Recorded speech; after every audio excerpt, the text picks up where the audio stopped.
শিক্ষার্থীবৃন্দ, আশা করি ভালো আছো, বাসাতে আছো এবং সুস্থভাবে পড়াশোনা করছো। আজকে আমি নবম দশম শ্রেণীর উচ্চতর গণিত থেকে উচ্চতর গণিতের 12 অধ্যায়ের 12 অনুশীলনীর সমতুল্য ভেক্টর এর সাহায্যে সমস্যার সমাধান এই বিষয়ে আলোচনা করব। তাহলে আজকের পাঠ সমতুল্য ভেক্টর এর সাহায্যে সমস্যার সমাধান। তাহলে আমরা প্রথমেই এই ভেক্টর সম্বন্ধে জানতে গেলে ভেক্টরের স্কেলার রাশি এবং ভেক্টর রাশি সম্বন্ধে আমাদের জানতে হবে। স্কেলার রাশি কি? যে রাশিকে পরিমাণ সহ একক এর সাহায্যে প্রকাশ করা হয় সেটাই হলো স্কেলার রাশি।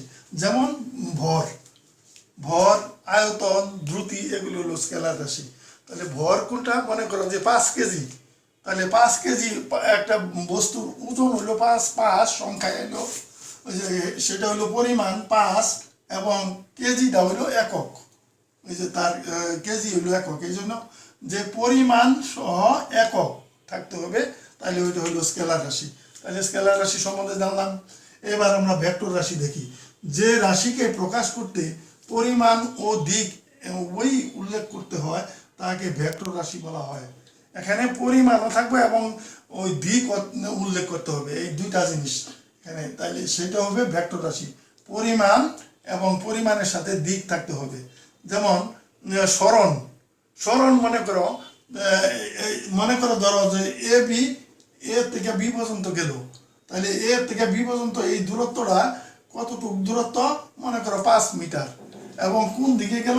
এর থেকে বি এর দিকে, তাহলে এটা হইলো তোমার সরণ, এটা হইলো ভেক্টর রাশি। তাহলে এ বি একটা ভেক্টর রাশি। যেমন দিক নির্দেশক রেখাংশকে জ্যামিতিক ভেক্টর ও বলা হয়। যেমন এ বি ভেক্টর, এ বি যে উপরে তীর চিহ্ন দিয়ে ভেক্টরের আমরা নির্দেশ করে থাকি। তাহলে এ বি দিলে এ থেকে বি এর দিকে, যেমন এই যে এ বিন্দু থেকে বি বিন্দুর দিকে, তাহলে এটা হলো এ বি ভেক্টর। তাহলে এ বি ভেক্টর এটা রাশি, কিন্তু এই ভেক্টরের পরিমাণ কত?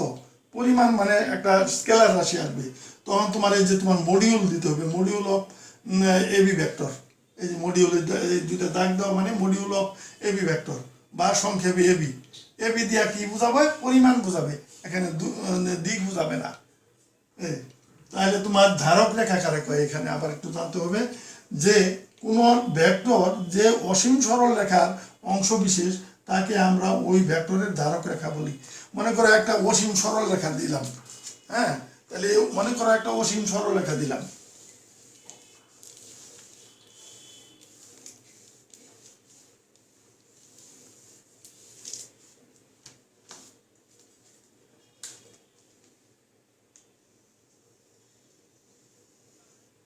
এই অসীম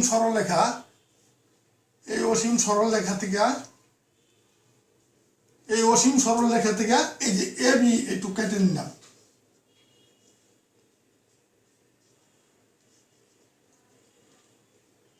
তাহলে এটা হলো ওই ভেক্টরের ধারক রেখা। যে অংশটা কেটে নিলাম, মনে করো এইটুকু কেটে নিলাম, এটা হইলো তোমার ওই ভেক্টরের ধারক রেখা। তাহলে ধারক রেখা কারে কয়? যে অসীম সরল রেখা থেকে আমরা কিছু অংশ যদি কেটে নেই, তাহলে হবে ওই অসীম সরল রেখার ধারক রেখা হবে এবি। তাহলে এটা ধারক রেখা সম্বন্ধে আমরা জানলাম। তারপরে তোমার ভেক্টরের সমতা বলতে কি বোঝায়? ইউ ভেক্টরকে ভি ভেক্টরের সমান বলা হবে যদি, কখন বলা হবে? যদি ইউ ভেক্টরের পরম মান বা module of U vector equal to module of V vector, অর্থাৎ ইউ ভেক্টরের দৈর্ঘ্য ভি ভেক্টরের দৈর্ঘ্যের সমান যদি হয়, তাহলে আমরা বলবো যে তাহলে ইউ ভেক্টর এবং ভি ভেক্টর পরস্পর সমান। আবার ইউ ভেক্টরের ধারক ভি ভেক্টরের ধারকের সাথে অভিন্ন মানে একই সাথে বা তোমার সমান্তরাল হইলেও তাহলে ইউ ভেক্টর এবং ভি ভেক্টরকে আমরা সমান ভেক্টর বলবো। অথবা তোমার ইউ ভেক্টরের দিক ভি ভেক্টরের দিকের সাথে একমুখী, এই তিনটা যদি থাকে তাহলে আমরা বলবো যে ইউ ভেক্টর সমান ভি ভেক্টর। তাহলে একটা ভেক্টরকে আমরা আরেকটা ভেক্টরের সমান বলবো। তাহলে প্রথমে কি বলবো? যে মডিউল অফ ইউ যদি মডিউল অফ ভি ভেক্টর সমান যদি মডিউল অফ ভি ভেক্টর এর দৈর্ঘ্য বি এর দৈর্ঘ্য সমান যদি হয়, তাহলে এটা আমরা বলবো যে ইউ ভেক্টর এবং ভি ভেক্টর পরস্পর সমান। আবার ইউ ভেক্টরের ধারক রেখা এবং ভি ভেক্টরের ধারক রেখার সাথে যদি অভিন্ন বা সমান্তরাল হয় তাহলেও আমরা এটার আমরা ইউ ভেক্টর এবং ভি ভেক্টর সমান ভেক্টর বলবো। একইভাবে ইউ ভেক্টরের দিকটা এবং ভি ভেক্টরের দিক একমুখী হইতে হবে। তাহলে আমরা বলতে পারবো যে ইউ ভেক্টর সমান ভি ভেক্টর। একইভাবে আবার আবার এটাও আমাদের জানা থাকতে হবে যে বিপরীত ভেক্টর কোনটাকে বলবো। যদি ইউ কে ভি এর বিপরীত ভেক্টর বলা হবে যদি যদি পরমমান বা মডিউল অফ ভি সমান সমান module of U vector, module of V vector সমান সমান মডিউল অফ ইউ ভেক্টর হয়, তাইলে তোমার ভি ভেক্টরকে ইউ ভেক্টরের বিপরীত ভেক্টর বলা হবে। তারপর আবার ইউ ভি এর ধারকের সাথে যদি ইউ এর ধারকের অভিন্ন বা সমান্তরাল হয়, অভিন্ন বা সমান্তরাল মানে একমুখী হইল অথবা তোমার সমান্তরাল হইল, তাহলে তোমার ওইটারে তোমার ভি ভেক্টরকে ইউ ভেক্টরকে বিপরীত ভেক্টর বলা হবে। আবার ভি এর দিক যদি ইউ এর দিকের বিপরীতমুখী হয় তাহলে তোমার ভি ভেক্টরকে ইউ ভেক্টরের সমান ভেক্টর বলা হবে। অথবা এই তিনটা যদি আমাদের থাকে তাহলে আমরা ভি ভেক্টরকে ইউ ভেক্টরের বিপরীত ভেক্টর বলবো। ভি ভেক্টর যদি এ বি ভেক্টর হয়, দেখো এখানে যে ভি ভেক্টর যদি এ বি হয় তাহলে এর বিপরীত ভেক্টর ইউ হবে বি এ ভেক্টর। এই যে অর্থাৎ বি যদি এ থেকে বি এর দিকে যায়, ভি ভেক্টর যদি এটা যদি ভি ভেক্টর হয়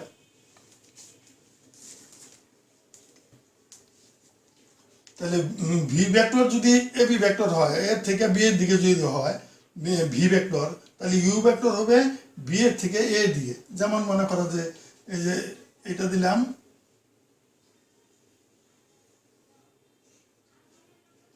এটা দিলাম এ বি ভেক্টর এর থেকে বি এর দিকে, আর এটার দিকটা এভাবে দিলাম, আবার এটা দিলাম, এটা হলো বিপরীত ভেক্টর। হ্যাঁ, এটা হবে এর থেকে বি এর দিকে, আর এটা হবে তোমার বি এর থেকে এর দিকে, বি এর থেকে এর দিকে। এটা বিপরীত ভেক্টর। এটা হলো এ বি ভেক্টর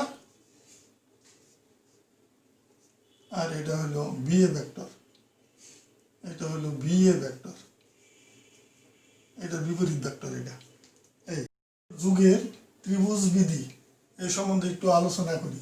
দেখো যে ইউ ভেক্টর এবং ভি ভেক্টর, দেখো এই যে ইউ ভেক্টর, এটা এই যে এর থেকে বি পর্যন্ত এটা ইউ ভেক্টর, এবং ভি ভেক্টর হলো বি এর থেকে সি পর্যন্ত, বি এর থেকে সি পর্যন্ত এই যে ভি ভেক্টর।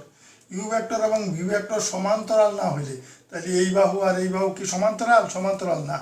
এই যে সমান্তরাল না হইলে তাহলে ইউ এবং ভি এবং U plus V, U vector এবং ভি ভেক্টর এবং ইউ প্লাস ভি ভেক্টর হইলো, এই ভেক্টরটা হইলো ইউ প্লাস ভি ভেক্টর। ত্রয় দ্বারা এই তিনটা ভেক্টর দ্বারা, একটা ইউ ভেক্টর একটা ভি ভেক্টর আর এই দুইটা মিলে একটা vector U plus V vector, এটা তিনটা ভেক্টর, এই তিনটা ভেক্টর এই ভেক্টর ত্রয় দ্বারা উৎপন্ন ত্রিভুজ বিধি উৎপন্ন যে ত্রিভুজ হলো এই ত্রিভুজটাই ত্রিভুজ বিধি। তাহলে ত্রিভুজ বিধি মধ্যে ইউ ভেক্টরের প্রান্ত বিন্দু দাও, ইউ ভেক্টরের প্রান্ত বিন্দু দিয়া যদি আরেকটা ভেক্টর ভি আমরা আঁকি, ইউ ভেক্টরের প্রান্ত বিন্দু দিয়ে যদি ভি ভেক্টর আঁকা হয়, ইউ ভেক্টরের প্রান্ত বিন্দু দিয়ে ভি ভেক্টর আঁকলাম, তাহলে প্রান্ত বিন্দু দিয়ে ভি ভেক্টর আঁকা হয়, তাহলে ইউ এর আদি বিন্দু হয়েছে, ইউ ভেক্টরের আদি বিন্দু হলো এ, ইউ ভেক্টরের আদি বিন্দু এবং ভি ভেক্টরের অন্তবিন্দু, এই ভি ভেক্টরের অন্তবিন্দু হলো সি, ভি ভেক্টরের অন্তবিন্দু সংযোগকারী রেখা। তাহলে ইউ ভেক্টরের আদি বিন্দু এটা এ এবং ভি ভেক্টরের অন্তবিন্দু হলো সি, এটা দিয়ে তাহলে এর থেকে সি সংযোগ করলে এসি রেখা, সংযোগকারী রেখাই হবে ইউ প্লাস ভি ভেক্টর। তাহলে এই রেখাটাই হবে ইউ প্লাস ভি ভেক্টর, অর্থাৎ A B vector plus BC vector equal to AC vector. এই যে A B vector plus BC vector সমান সমান এসি ভেক্টর, এটাই হলো ত্রিভুজ বিধি। এ বি ভেক্টর হলো ইউ, আবার বিসি ভেক্টর হলো ভি ভেক্টর, এই যে এ বি ভেক্টর হলো ইউ, বিসি ভেক্টর হলো ভি, এটাই হলো ত্রিভুজ বিধি। হ্যাঁ, তারপর এলো তাহলে ভেক্টর যুগের সামান্তরিক বিধি। এই সামান্তরিক, তাহলে আমাদের একটা সামান্তরিক আঁকতে হয়, ও এস সি বি সামান্তরিক আঁকে নিলাম। কোনো সামান্তরিকের সন্নিহিত বাহু, তাহলে সামান্তরিকের সন্নিহিত বাহু বলতে আমরা ও এ বাহু আর ও বি বাহু, সামান্তরিকের সন্নিহিত বাহু দ্বারা ইউ এবং ভি ভেক্টর, এই যে সন্নিহিত বাহু একটা হলো ও এ আর একটা হলো ও বি, তাহলে এই দুইটা দ্বারা ইউ ভেক্টর, এটা ও হইলো ইউ ভেক্টর এবং ও বি হইলো ভি ভেক্টর। ভেক্টরের মান ও দিক সূচিত হইল, এটা এন থেকে ও এ সমান ইউ ভেক্টর এবং দিক হইল এর দিকে, এবং এটার মান হইলো ও ভি ভেক্টর আর এটার দিক হইল বি এর দিকে। এই যে মান ও দিক সূচিত হইলে ইউ এবং ভি এর, এই যে ইউ ভেক্টর এবং ভি ভেক্টর এর ধারক রেখা দ্বয়ের ছেদ বিন্দু, তাহলে ইউ ভেক্টর এই যে এন থেকে এই পর্যন্ত ইউ ভেক্টর, আবার এখান থেকে এই পর্যন্ত ভি ভেক্টর, এইটার ছেদ করছে কোন জায়গায়, এই যেন এই জায়গা ও বিন্দুতে। তাহলে এই ছেদ বিন্দু দিয়া একটা ছেদ বিন্দুগামী একটা কর্ণ, যেহেতু এটা তোমার সামান্তরিক, ছেদ বিন্দু দিয়ে একটা কর্ণ, ছেদ বিন্দুগামী কর্ণ দিয়ে ইউ প্লাস ভি ভেক্টরের মান ও দিক সূচিত হয়। তাহলে ইউ ভেক্টর এবং ভি ভেক্টরের মান ও দিক সূচিত হয় কোন রেখা দ্বারা, এই যে ওসি কর্ণ দ্বারা, এই যে ওসি কর্ণ দ্বারা এর মান ও দিক সূচিত হয়। তাহলে ও এ সি বি সামান্তরিকের ও এ সমান ইউ ভেক্টর ধরে নিলাম, ও এ সি বি এটা সামান্তরিক, এটার ও এ সমান ইউ ভেক্টর এবং ও বি সমান ভি ভেক্টর। ভি ভেক্টর হইলে কর্ণ ও সি, এই যে কর্ণ O C equal to U plus V vector. আচ্ছা, এখন ও এ সি বি সামান্তরিকটার ও বি ও এ সি সমান ও সমান্তরাল, এই সামান্তরিকটার এই যে ও বি সমান এসি, তাই না? ও যেহেতু সামান্তরিকের বিপরীত বাহুগুলো সমান, তাহলে ও বি সমান সমান এসি। এই যে সামান্তরিকের ও বি ও এসি সমান ও সমান্তরাল, এটা শুধু সমানই না এবং সমান্তরাল, সমান ও সমান্তরাল। তাহলে AC vector equal to O B vector লেখা যায়, যেহেতু সামান্তরিকের বিপরীত বাহুগুলো সমান এবং সমান্তরাল, তাহলে এসি ভেক্টর সমান সমান ও বি ভেক্টর লেখা যায়। তাহলে যেহেতু এসি ভেক্টর সমান ও বি ভেক্টর এবং ও বি ভেক্টরের মান ভি, তাহলে এই দুটোটার মান হইল ভি, এসি ভেক্টর ও ভি ভেক্টর, ও বি ভেক্টর ও ভি ভেক্টর। তাহলে ত্রিভুজবিধি, তাহলে এখন আমরা এর থেকে আমরা ত্রিভুজের মধ্যে আসতে পারি, এই যে ও এ সি ত্রিভুজের মধ্যে। এই ত্রিভুজবিধি অনুসারে, তাহলে ত্রিভুজবিধি অনুসারে আমরা লিখতে পারি যে ও এ প্লাস এসি, আগে যে আমরা ত্রিভুজবিধি লিখছি এ বি প্লাস বিসি সমান সমান এসি লিখছি, দেখো এই যে A B vector plus BC vector সমান সমান এসি ভেক্টর লিখছি না, এটা ত্রিভুজবিধির মধ্যে আছে। তাহলে এই ত্রিভুজটার মধ্যে কি হবে, ও এ প্লাস এসি সমান সমান ওসি হয়ে যাবে। তাহলে তাই লিখলাম আমরা, তাহলে ও এ প্লাস যে ইউ ভেক্টর প্লাস ভি, ত্রিভুজবিধি অনুসারে U vector plus V vector সমান সমান O A vector plus O B vector. O A vector, এই যে O A vector plus O B vector, আবার ও বিটা O A vector plus O B vector, এটা সামান্তরিক বিধি অনুসারে U vector plus V vector, U এবং ভি যদি যোগ করি U vector plus V vector, তাহলে ইউ ভেক্টর হলো ও এ ভেক্টর এবং ভি ভেক্টর হলো ও বি ভেক্টর। এখন ভি ভেক্টরটা আবার এসি সমান যায়, ওই যে তাহলে ও এ ঠিকই থাকলো, এখানে ওই যে ও এ ভেক্টরটা ঠিকই থাকলো, ওই যে ও বির বদলে এসি লিখে দিলাম। তাইলে আমরা ত্রিভুজের মধ্যে এসে বললো ও এ প্লাস এসি সমান সমান ওসি ভেক্টর, এই যে এসি ভেক্টর। তাহলে ভেক্টর যুগের এটা হলো সামান্তরিক বিধি। পরে সামান্তরিকটায় পরে শেষে যায় ত্রিভুজের মধ্যে আমাদের দাঁড়ায়, ত্রিভুজ বিধির মধ্যে যায় দাঁড়ায়। এটা গেল সামান্তরিক বিধি গেল। এবার আসলো ভেক্টর যুগের বিয়োগ বিধি, আরেকটা ভেক্টর যুগের বিয়োগ বিধি। এখানে কি আছে, এখানে ইউ এবং ভি ভেক্টরের আদি বিন্দু, দেখো এই যে এইটা হলো বিয়োগ বিধির চিত্রটা এটা। তাহলে ইউ ভেক্টর এবং ভি ভেক্টরের আদি বিন্দু কত, এ, এখানে এটাই বলা হয়েছে যে ইউ এবং ভি ভেক্টরের আদি বিন্দু একই হইলে, আদি বিন্দু যদি একই হয় তাহলে you minus V, U vector minus মানে বিয়োগ ভেক্টর তো এটা, তাহলে U vector minus V vector সমান সমান কি আসবে, সেই ভেক্টর হবে যার আদি বিন্দু, এই যে ইউ মাইনাস ভি ভেক্টরটা হলো এইটা, এই যে এটা সিবিটা। তাহলে ইউ মাইনাস ভি ভেক্টরটা কোনটা, যার আদি বিন্দু, এই যে ইউ মাইনাস ভি ভেক্টরের আদি বিন্দুটা কোনটা, এই যে ভি ভেক্টরের অন্তবিন্দু, তাই লেখা হচ্ছে দাও যার আদি বিন্দু ভি ভেক্টরের অন্তবিন্দু এবং যার অন্তবিন্দু এই যে অন্তবিন্দু মানে এই শেষ বিন্দুটা এটা ইউ ভেক্টরের অন্তবিন্দু এই যে এই সিবি ভেক্টরটার আদি বিন্দু হইল ভি ভেক্টরের অন্তবিন্দু এবং এই সিবি ভেক্টরের অন্তবিন্দুটা হইল ইউ ভেক্টরের অন্তবিন্দু তাই লেখা হয়েছে এখানে অন্তবিন্দু তাহলে u equal to A B ধরলাম u equal to A B vector এবং v equal to AC vector ধরলাম তাহলে you minus v equal to CB vector তাহলে ইউ মাইনাস ভি হইল সিবি ভেক্টর তাহলে আমরা লিখতে পারি এ বি ভেক্টর মাইনাস এই যে ইউ হইল তোমার এ বি ভেক্টর আর ভি হইল এসি ভেক্টর তাহলে A B vector minus AC vector সমান সমান সিবি ভেক্টর এটা হলো বিয়োগ ভেক্টরের বিধি এই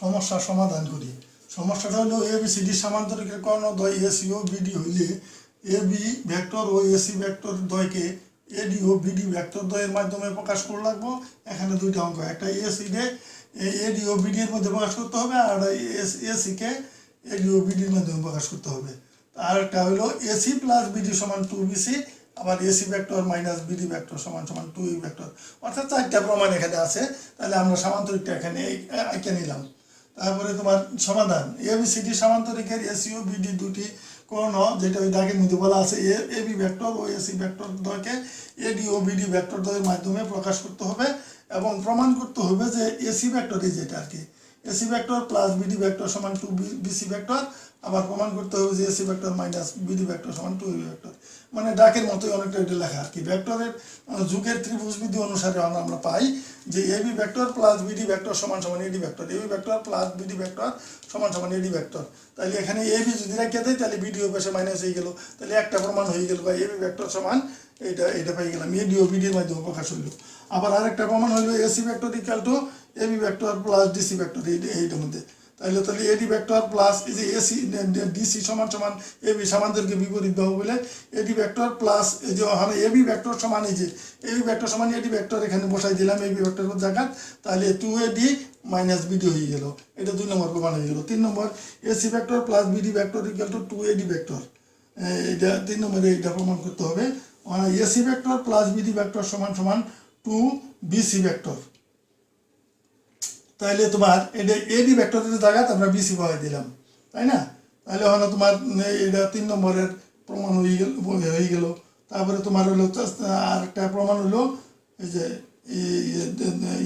দুই নংয়ের উভয় পক্ষে এটা 2 নংয়ের উভয় পক্ষে এই যে 2 নম্বর হলো সমীকরণ 2 নম্বরটা হলো এটার উভয় পক্ষে মাইনাস কি ভেক্টর মাইনাস বিডি ভেক্টর যোগ করছি 2 নম্বরের উভয় পক্ষে মাইনাস বিডি ভেক্টর যোগ করে বিডি ভেক্টর যোগ করলে দেখা যায় যে 2 নম্বর হলো এসি মাইনাস এই যে বিডি তারপরে তোমাদের 2 নম্বরে এটা আছে হলো এটার মধ্যে 2AD মাইনাস বিডি আছে আর একটা বিডি আমরা যোগ করে দিলাম আরেকটা বিডি যোগ করলে তাহলে তোমার 2BD আই গেল 2 কমন গেলে 2AB আই গেল তাহলে তোমার প্রমাণিত হয়ে গেল 4 নম্বর তাহলে এই পর্যন্ত আজকে শেষ সকলকে ধন্যবাদ জানিয়ে আজকের ক্লাস এখানে শেষ করছি ধন্যবাদ।